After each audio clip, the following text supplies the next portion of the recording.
Hi hello നമസ്കാരം guys. BB6 Jasmine എന്ന് പറയുന്ന കണ്ടസ്റ്റൻറ്റ് പലരും ആരെയും പലരും പറഞ്ഞ ഒരു സംഭവമാണ്. ഏറ്റവും കൂടുതൽ കണ്ടൻറ്റ് കൊടുത്ത ഒരു വ്യക്തിയാണ് ജാസ്മിൻ. ഓഫ് കോഴ്സ് ഏറ്റവും കൂടുതൽ കണ്ടൻറ്റ് കൊടുത്ത വ്യക്തിയാണ്. നെഗറ്റീവോ പോസിറ്റീവോ എന്തോ ആയിക്കോട്ടെ, ആ സംഭവങ്ങളൊന്നും ഞാനിവിടെ എടുത്തിടുന്നില്ല. ഏഷ്യാനെറ്റും ഒക്കെ നല്ല രീതിയിൽ ഊറ്റി ആ കൊച്ചിനെ എടുത്തു എന്നുള്ള രീതിയിൽ. BB6 ഉള്ളിൽ മാത്രമല്ല, പുറത്തും ഒരു യൂട്യൂബർ ഒരു കൊല്ലം, അതായത് BB തുടങ്ങിയപ്പോൾ തൊട്ട് എൻഡ് വരെ ആ യൂട്യൂബറിൻ്റെ കണ്ടൻറ് എന്ന് പറയുന്നത് ജാസ്മിൻ ആയിരുന്നു. ജാസ്മിൻ, അഫ്സൽ, ജാസ്മിൻ്റെ ഫാമിലി, അങ്ങനെ തുരുന്ന് പറഞ്ഞ വോയിസ് ആയിട്ടും എല്ലാമായിട്ട് ആ വ്യക്തിയുടെ കണ്ടൻറ് ഇത് മാത്രമായിരുന്നു. ആ വ്യക്തി പറഞ്ഞിട്ടുണ്ട്, ഞാൻ ഇത്തവണ BB6 ഒരു കണ്ടൻറ്റും എടുത്തിട്ടില്ല, ഈ വ്യക്തിയുടെ കണ്ടൻറ് മാത്രമേ ഞാൻ എടുത്തിട്ടുള്ളൂ എന്നുള്ളത്. അങ്ങനെയൊക്കെ വെച്ച് നോക്കുമ്പോൾ ഏഷ്യനെറ്റ് മാത്രമല്ല, ഈ വ്യക്തിയും പൈസ ഉണ്ടാക്കിയത്. ഇപ്പം ഞാനും പല ആൾക്കാരും വീഡിയോ ചെയ്തിട്ടുണ്ട്, പക്ഷേ കണ്ടസ്റ്റൻസിനെ മാറിയിട്ടാണ് വീഡിയോ ചെയ്തിരിക്കുന്നത്. ജിൻഡോ, അഭിഷേക്, സായി, ജാസ്മിൻ, നന്ദന, അങ്ങനെ ഓൾമോസ്റ്റ് എല്ലാവരും പറ്റിയിട്ട് ഞാനും വീഡിയോ ചെയ്തിട്ടുണ്ട്. അപ്പോൾ ഇപ്പോൾ ഈ ഒരു വ്യക്തി, അതായത് ഇവർ തമ്മിൽ നേരത്തെ അറിയായിരുന്നു, ഇവർ തമ്മിൽ ഫ്രണ്ട്സ് ആയിരുന്നു. ഇപ്പം നമ്മുടെ ആരവിൻ്റെ വോയിസ് ക്ലിപ്പിൽ ആരവിൻ്റെ വോയിസിൽ ആരവ് പറയുന്നുണ്ട്, ഈ വിവി എന്ന് പറയുന്ന വ്യക്തിക്ക് ജാസ്മിനെ നേരത്തെ അറിയായിരുന്നു, ഇവർ ഫ്രണ്ട്സ് ആയിരുന്നു, കറങ്ങാൻ പോക കാര്യങ്ങളൊക്കെ ഉണ്ടായിരുന്നു.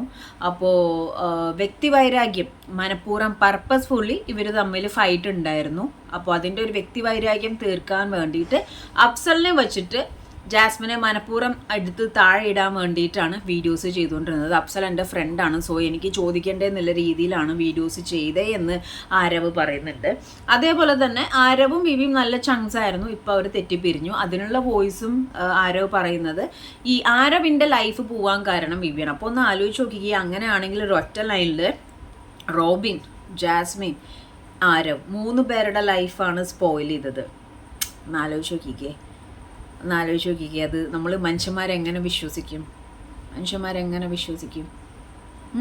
അപ്പോൾ ഇതിൽ വോയിസ് ഇൻഡീപ്പ് കാര്യങ്ങൾ, കാരണം വലിയ ഒരു തെറ്റ് തന്നെയാണ് ചെയ്തിരിക്കുന്നത്. കാരണം ഇവർ തമ്മിൽ റിവെഞ്ച് ഉണ്ടായിരുന്നു. ജാസ്മിൻ എന്തോ നിൻ്റെ പേജിന് അത്ര റീച്ച് ഇല്ലെന്നോ അങ്ങനെ എന്തോ ചോദിക്കാൻ മറ്റൊക്കെ ഉണ്ടായെന്ന് പറഞ്ഞു.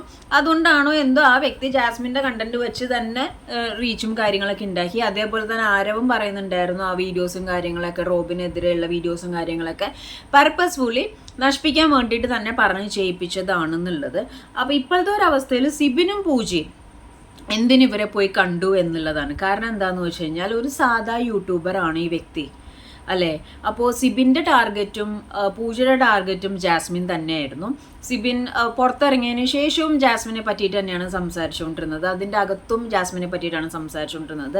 ഒരു സർവൈവൽ ഗെയിമായ ബിഗ് ബോസിൽ സിബിന് നിൽക്കാൻ പറ്റിയില്ല. കാരണം അതിൻ്റെ ഉള്ളിൽ വെച്ച് പുറത്ത് പോകണമെന്ന് ഒച്ചപ്പാടുണ്ടാക്കിയാൽ പുറത്തിറങ്ങിയതിന് ശേഷം അവരെന്നെ മെഡിസിൻ തന്നു കൊല്ലാൻ നോക്കിയെന്ന് പറയുന്നു, റൂമിൽ അടച്ചിടാൻ നോക്കിയെന്ന് പറയുന്നു, മെൻ്റൽ പേഷ്യൻ്റ് ആക്കാൻ നോക്കിയെന്ന് പറയുന്നു, ജാസ്മിനെ പ്രേമിക്കാൻ പറഞ്ഞു എന്ന് പറയുന്നു, ജാസ്മിനോട് മിണ്ടരുതെന്ന് പറയുന്നു. അങ്ങനെ പരസ്പര ബന്ധമില്ലാത്ത ഒരു കാര്യങ്ങളും ഇല്ലാത്ത, കണക്ഷൻ ഇല്ലാത്ത കാര്യങ്ങൾ സംസാരിക്കുന്നുണ്ട്.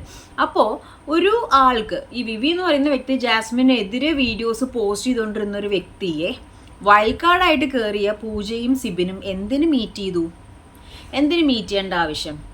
അപ്പോൾ ഈ സിബിനും പൂജയ്ക്കും അപ്പോൾ ദേ വോണ്ട് ടു നോ സംതിങ്, അല്ലെങ്കിൽ വിവി മേ ബി ഷെയർഡ് സംതിങ്, നീ ഇങ്ങനെ പോയി ടാർഗറ്റ് ചെയ്യണം. അപ്പോൾ ആ ഒരു ഗെയിമിലേക്കും വെച്ചിട്ട് ജാസ്മിനെ ബീറ്റ് ചെയ്യാൻ, അടിച്ച് താഴെ ഇടാൻ വേണ്ടിയിട്ട് ഇവർ തമ്മിലൊരു ഗൂഢാലോചന നടന്നിട്ടില്ല എന്ന് ചിന്തിക്കാൻ പറ്റുമോ? കാരണം എന്ന് വെച്ച് കഴിഞ്ഞാൽ വിവി എന്ന് പറഞ്ഞ വ്യക്തി ആരവ് തന്നെ പറയുന്നു ജാസ്മിനോട് ഗ്രഡ്ജ് ഉണ്ടായിരുന്നു, അഫ്സൽ ഫ്രണ്ടാന്ന് പറഞ്ഞ അഫ്സലിൻ്റെ വോയിസ്.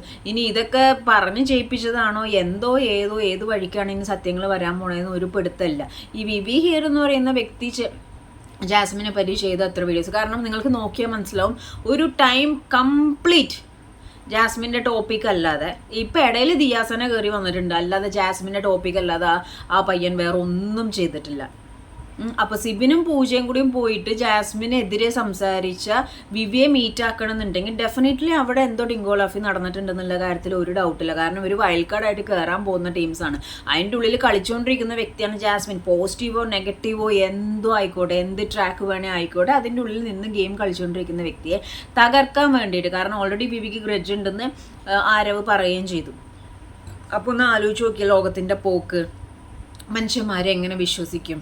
ഇവരെയൊക്കെ ഇങ്ങനെ തകർത്തിട്ട് എന്താ നേടാൻ പോകുന്നത്? സത്യം പറഞ്ഞു കഴിഞ്ഞാൽ ഇങ്ങനെയുള്ളവരൊന്നും വച്ചു പെറുപ്പിക്കരുത്. സത്യം പറഞ്ഞു കഴിഞ്ഞാൽ നമ്മൾ തെറ്റ് കണ്ടാൽ നമ്മുടെ അഭിപ്രായം പറയാം, തെറ്റും പറയാം, നെഗറ്റീവ് പോസിറ്റീവും പറയാം, നെഗറ്റീവും പറയാം. ഇപ്പോൾ പലരും പറഞ്ഞു, ഞാനും സംസാരിച്ചിട്ടുണ്ട് ജാസ്മിനെ പോസിറ്റീവും നെഗറ്റീവും ഞാൻ സംസാരിച്ചിട്ടുണ്ട്. അതിൻ്റെ ഓൾമോസ്റ്റ് കണ്ടസ്റ്റൻ്റെ തെറ്റ് ഇതാണ്, ശരി ഇതാണ് എന്നുള്ള കാര്യങ്ങൾ സംസാരിച്ചു. ജാസ്മിൻ അവിടെ ഗെയിം കളിച്ചു പോയിട്ടുണ്ട്, നല്ലൊരു പ്ലെയറാണ്, നല്ലൊരു കണ്ടസ്റ്റൻ്റ് ആണ്. പക്ഷെ ചില കാര്യങ്ങൾ ഉൾക്കൊള്ളാൻ പറ്റാത്തതുകൊണ്ട് അതിനെതിരെ കയറി സംസാരിച്ചിട്ടുണ്ട്. പക്ഷെ ഇവിടെ ജാസ്മിൻ്റെ പേഴ്സണൽ കാര്യങ്ങൾ എല്ലാം നിങ്ങൾക്ക് ശ്രദ്ധിച്ചാൽ മനസ്സിലാവും. ജാസ്മിൻ റിലേറ്റഡ് ആയിട്ടുള്ള എല്ലാ പേഴ്സണൽ ഇൻഡെപ്ത് കാര്യങ്ങൾ ആദ്യം പൊട്ടിയിരിക്കുന്ന ബിബി ഹിയറിൻ്റെ പേജിലാണ്. മനസ്സിലായോ? ഞാനും ആ വീഡിയോസ് കണ്ടിട്ടുണ്ട്. പക്ഷേ ഞാൻ ആ വീഡിയോസ് ഒന്നും എടുത്ത് വിവി പറഞ്ഞു എന്നും പറഞ്ഞ് ആ ഒരു വീഡിയോസ് എടുത്ത് ഞാൻ റിയാക്ട് ചെയ്തിട്ടില്ല. എന്തെങ്കിലും ലൈക്ക് ഈ പറഞ്ഞ മാതിരി അത് അതിനകത്ത് വോയിസ് ആണെങ്കിലും എന്താണെങ്കിലും നമ്മൾ ലൈക്ക് ആ ഒരു സംഭവത്തിനെ കീറി മുറിക്കാൻ നിന്നിട്ടില്ല. പക്ഷേ ഓൾമോസ്റ്റ് കണ്ടൻസ് വന്നത് മുഴുവനും അതിനകത്താണ്, അതിൻ്റെ ഉള്ളിലുള്ള കാര്യങ്ങൾ. അപ്പോൾ ഇവർ പറഞ്ഞത് ഇവർ ഫ്രണ്ട്സാണ്, ഇവർ തമ്മിൽ സംസാരിക്കാറുണ്ട്. ആൻഡ് വേറൊരു കാര്യം നിങ്ങൾ ശ്രദ്ധിച്ചിട്ടുണ്ടോ എന്ന് അറിയത്തില്ല, ഓൾമോസ്റ്റ് ഇപ്പോൾ എല്ലാ ഇഷ്യൂസിൽ നടന്നതിലൊക്കെ ഈ കോൾ പോകുന്നത് വിവി ത്രൂ ആണ് ഈ കോള് പോകുന്നത് മുഴുവനും. അപ്പോൾ ആദ്യത്തെ എൻ്റെ ഫസ്റ്റ് വീഡിയോയിൽ ഞാൻ പറഞ്ഞു എന്നോട് ബിഹേവ് ചെയ്തത്, ഇനിയിപ്പം എന്തൊക്കെ ആപ്പാണോ എന്തൊക്കെയാണോ ഇനിയിപ്പോൾ ഈ വിവിയെ പറ്റി സംസാരത്തിൻ്റെ പേരിൽ എത്ര യൂട്യൂബേഴ്സിന് സ്ട്രൈക്ക് കിട്ടുമോ, ഈ വീഡിയോസൊക്കെ എനിക്ക് കാണുമോ, എന്തോ ഏതോ എനിക്കറിയത്തില്ല. കാരണം അതൊക്കെ ചെയ്യാൻ പറ്റുന്ന ഒരാളാണ് വിവി ഹിയർ എന്ന് പറയുന്ന ഒരു വ്യക്തി. അപ്പോൾ എന്താണെങ്കിലും നല്ല രീതിയിൽ ഒരു സ്പോയിലിംഗ് സംഭവിച്ചിട്ടുണ്ട്. അതിപ്പം റോബിൻ്റെ കേസിൽ റോബിൻ്റെ കരിയറും പോയില്ലേ, ഒരർത്ഥത്തിൽ പെട്ടെന്ന് ആളൊന്ന് ഇടിഞ്ഞായിരുന്നു, പിന്നെയാണ് ഇപ്പോൾ കയറി വരുന്നത്. ആരും ജസ്റ്റ് സ്റ്റാർട്ട് ചെയ്ത് വന്നിട്ടുള്ളൂ. ജാസ്മിൻ എന്ന് പറയുന്ന വ്യക്തിയെ പറ്റിയിട്ടാണെങ്കിലും ഈ പേഴ്സണൽ ഗ്രഡ്ജ് വെച്ചിട്ട് വിവി എന്ന് പറയുന്ന ഒരു വ്യക്തി ചെയ്ത് കൂട്ടിയ വീഡിയോസ് ഈ എഗൻസ്റ്റ് ആയിട്ട് സംസാരിക്കുന്ന ആളാണ്. അപ്പം മോർ ഡീറ്റെയിൽസ് വിവിയുടെ കയ്യിൽ ഉണ്ടാവുമെന്ന് പറഞ്ഞിട്ടായിരിക്കാം സിബിയും പൂജയും പോയിരിക്കുന്നത്. ഒരു പക്ഷേ അതെന്തിനാണെന്നുള്ളത് മേ ബി അവർ തന്നെ റിലീവ് ചെയ്യണം. അല്ലെങ്കിൽ ഇത്രയും ഇതുണ്ടായിട്ടും വിവിയുടെ ഭാഗത്തു നിന്ന് ഒരു വീഡിയോ കാര്യങ്ങളൊന്നും നമ്മൾ കണ്ടിട്ടില്ല, ഒരു ക്ലാരിഫിക്കേഷൻ കിട്ടിയിട്ടില്ല. നമ്മുടെ ഭാഗത്ത് തെറ്റില്ലെങ്കിൽ എന്തുകൊണ്ട് അതിനെപ്പറ്റി സംസാരിച്ചുകൂടാ എന്നുള്ളൊരു ചോദ്യചിഹ്നമാണല്ലേ ഇപ്പോൾ സിബിൻ പറയണത് എനിക്ക് കേൾക്കണ്ട. കാരണം എന്ന് വെച്ചാൽ സിബിൻ അവിടെ ഇവിടെയൊക്കെ ഓരോന്നും ഒരു വെളിവില്ലാത്ത കാര്യങ്ങളാണ് സംസാരിക്കുന്നത്. പക്ഷേ പൂജയും അത്യാവശ്യം ഒരു ക്യാരക്ടറുള്ള ഒരു വ്യക്തിയായിരുന്നു. അപ്പോൾ ആരോ പറയുന്നുണ്ട് ഇവർ രണ്ടുപേരും പോയി കണ്ടിട്ടുണ്ടായിരുന്നു എന്ന്. അത് ജാസ്മിനെ തകർക്കാൻ വേണ്ടിയിട്ടായിരിക്കില്ല, അല്ലെങ്കിൽ ജാസ്മിൻ്റെ അടുത്ത് എങ്ങനത്തെ സ്ട്രാറ്റജി എടുക്കണം എന്ന് ആലോചിച്ചിട്ട് അത് കിട്ടാൻ വേണ്ടിയിട്ടായിരിക്കും പോയിട്ടുണ്ടാവുക എന്നാണ് എൻ്റെ ഒരു തോന്നൽ.